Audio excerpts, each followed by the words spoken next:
चलिए अब बात करते हैं सोने चांदी के दाम की। सोना लगातार रिकॉर्ड हाई बना रहा है। एमसीएक्स पर सोना 1.25 लाख के करीब पहुंच गया।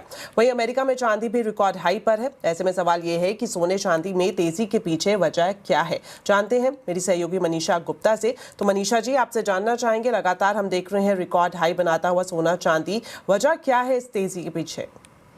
जी, काफ़ी सारी वजहें हैं और हम लंबी लिस्ट लेकर यहाँ पर भी खड़े हैं। अगर आप जियोपॉलिटिकल टेंशंस देखें तो वो बरकरार हैं। डॉलर इंडेक्स में इस साल 9% की गिरावट देखने को मिली है। साथ ही साथ जो टैरिफ्स की कंसर्न्स हैं, बाजार को लगता है कि क्या कुछ स्लो डाउन कंसर्न्स यहाँ पर हैं। इसके अलावा यूएस फेड में रेट कटौती की साइकिल शायद शुरू हो चुकी है। इस महीने भी एक और रेट कटौती हम आता हुआ देखेंगे।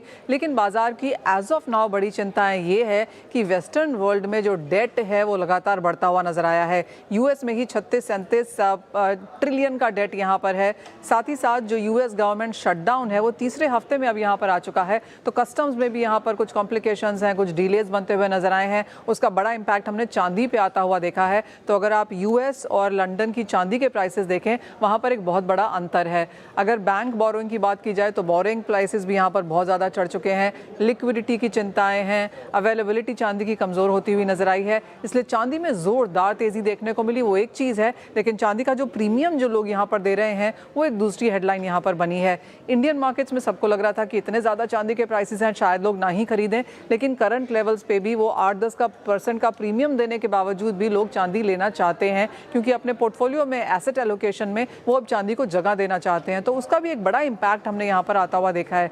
आपको याद दिला दें कि चांदी की जो भारत में खरीदारी होती है 95% अभी भी फिजिकल है। 4-5% जो है वो ETF के थ्रू है, डिजिटल चांदी लोग खरीदते हैं तो वो है। तो अभी भी जो फिजिकल का प्रीमियम है उसका असर हम यहाँ पर ETF एक्सेट्रा में आता हुआ देख रहे हैं।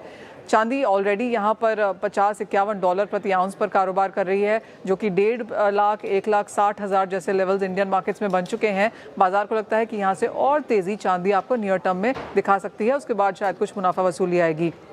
जहाँ तक सोने की बात है, यहाँ पर भी एक नया ऑल टाइम हाई हमने बनता हुआ देखा है। अगेन जो ग्लोबल मार्केट्स में जो चिंताएं हैं और जो गवर्नमेंट शटडाउन है यूएस का, उसका सीधा इम्पैक्ट यहाँ पर पड़ता हुआ नजर आया है।